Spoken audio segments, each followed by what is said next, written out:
Vous voulez que je vous dise, on ne s'arrête pas assez à Luc. Bonjour les humains, nous sommes le 23 mai 2026. Bienvenue si vous êtes nouveau sur la chaîne. Ne vous fiez surtout pas à une seule vidéo. Allez voir mes playlists. Je traite tout un tas de sujets très différents. Balade à vélo, musculation, théologie, sciences, etc. Bref. Alors, donc je parlais de Luc. Je suis dans l'évangile de Luc. Donc ce sera dans la playlist La Bible. Je suis chapitre 17. Et je vais un petit peu expliquer notamment le danger qu'il y a à s'arrêter à un seul verset et à se focaliser dessus. Oh, ça va pas commencer, hein. Et aussi cette histoire d'œuvres, les œuvres.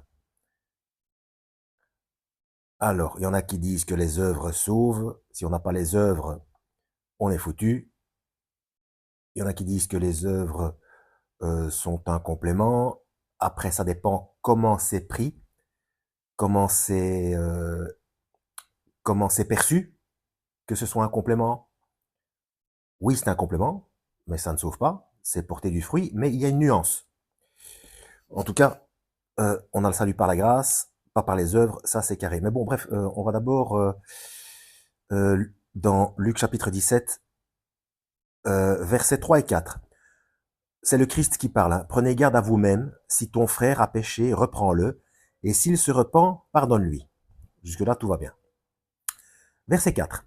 Et s'il a péché contre toi 7 fois dans un jour, dans la même journée, hein, et que 7 fois il revienne à toi disant je me repens, tu lui pardonneras. Là, il dit 7 fois, dans la même journée. C'est ça qu'il faut retenir, la même journée. Si le lendemain il recommence et qu'il ne s'arrête jamais, parce qu'en fait, ici, ce n'est pas dit, dans Luc, il faut, ou alors c'est peut-être plus loin, je ne sais pas, mais il y a aussi, métaphoriquement, hein, je rappelle que Dieu ne demande pas qu'on se mutile. Il y a ce fameux verset, si ton œil est pour toi une occasion de chute, arrache-le et jette-le au loin, car il vaut mieux entrer borgne en enfer qu'avec tes... entrer borgne au paradis, pardon, qu'avec tes deux yeux en enfer. Bon, là, c'est plutôt pour si on regarde si on regarde, vous m'avez compris, hein, si on a des mauvaises pensées en regardant quelqu'un. Mais c'est pareil avec tous les membres. Avec tous les membres, et donc, et avec tous les membres, tous les organes, qu'est-ce qu'il y a? C'est de nouveau en train de descendre petit à petit tout seul? Hein? Il y a quelqu'un qui tire des poulies ou quoi? Bon. Euh, donc, il s'agit aussi du cœur, du cerveau, du psyché, etc.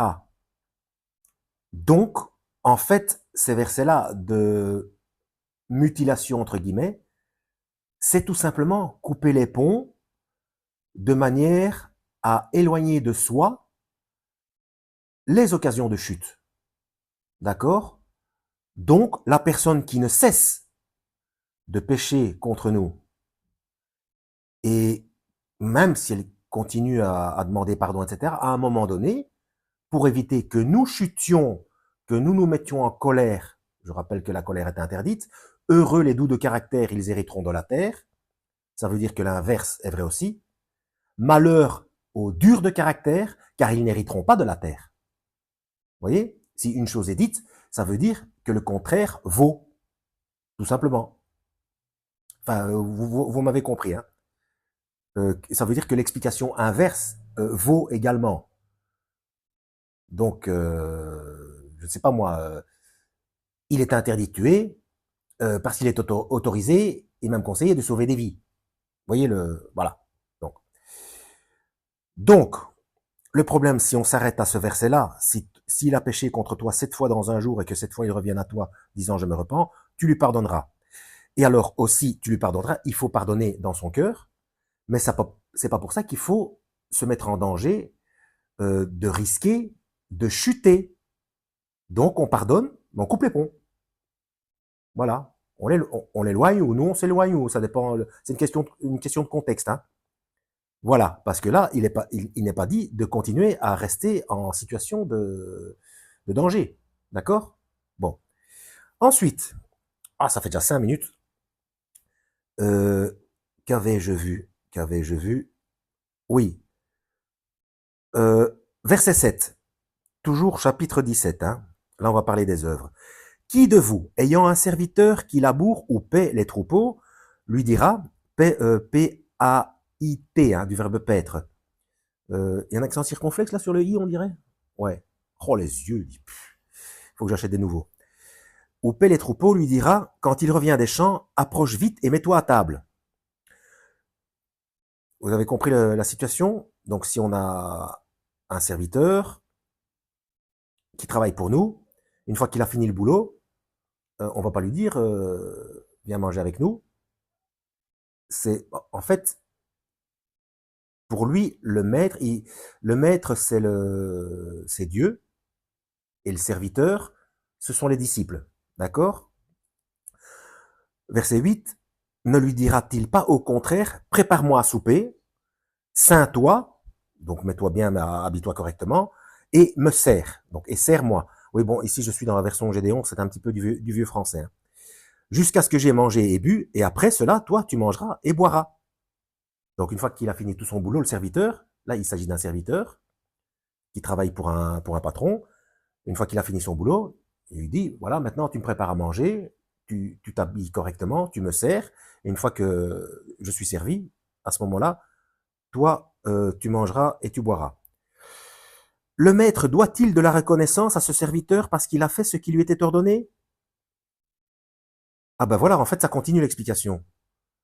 Vous de même, quand vous avez fait tout ce qui vous a été ordonné, dites, nous sommes des serviteurs inutiles. Nous avons fait ce que nous devions faire. Enfin, pas inutile, bon, ça c'est la tournure de la phrase, mais c'est-à-dire, c'était normal. Euh, le fait de faire le maximum pour suivre les instructions, les enseignements et les mises en garde et tenir compte des mises en garde du Christ, euh, le Christ et Dieu, enfin, on nous doit rien. C'est normal. C'est la conséquence. D'accord? Ça ne sauve pas. C'est la conséquence. Nous avons fait ce que nous devions faire. Voilà. Ça a à nouveau bougé. Donc, c'est en cela que c'est un complément. Oui, c'est un complément de la grâce. Euh, donc, si on est sauvé,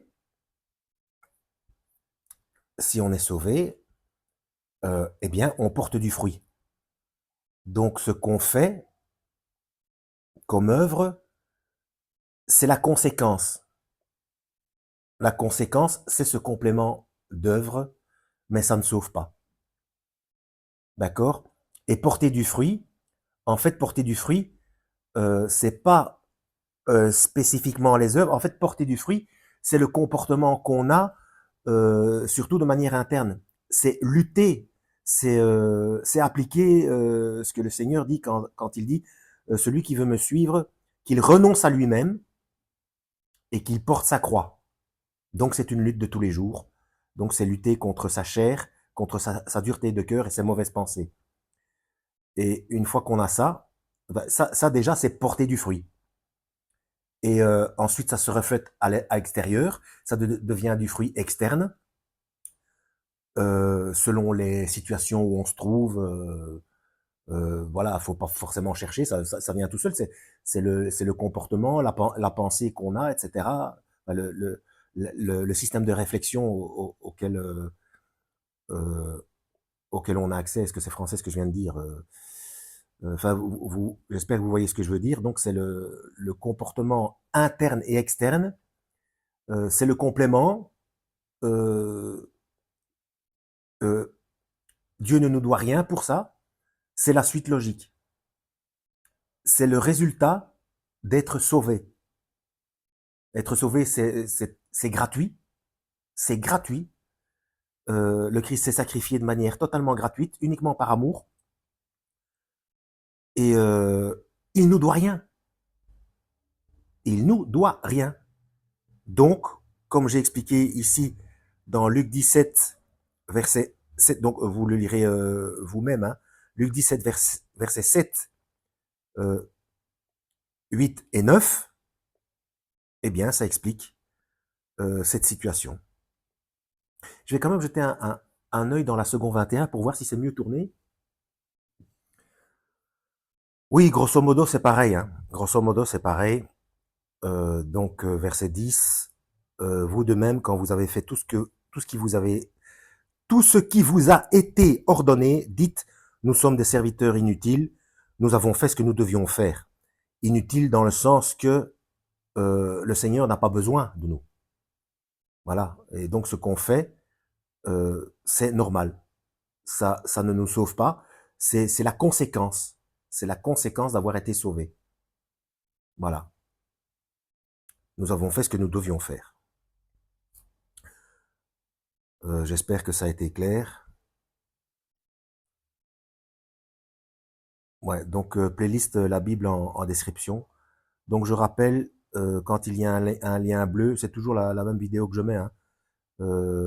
Mais enfin, parfois, si jamais vous tombez sur une vidéo en description et qui n'est pas sous-titrée français, les sous-titres, je rappelle pour ceux qui ne savent pas comment on fait, on clique sur paramètres.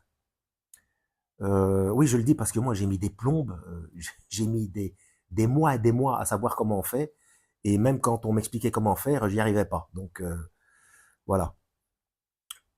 Donc cliquez sur paramètres, c'est la petite roue dentelée, une fenêtre s'ouvre, vous cliquez sur sous-titres. Là normalement sur la fenêtre il est indiqué d'autres propositions, traduction automatique. Vous cliquez dessus et puis il y a le choix des langues. Et là c'est bon. Et malheureusement, à moins que j'ai de nouveau loupé quelque chose, malheureusement, chaque fois qu'il y a de la pub, il faut recommencer l'opération. Voilà. À la prochaine, lisez la Bible et que Yahweh vous guide.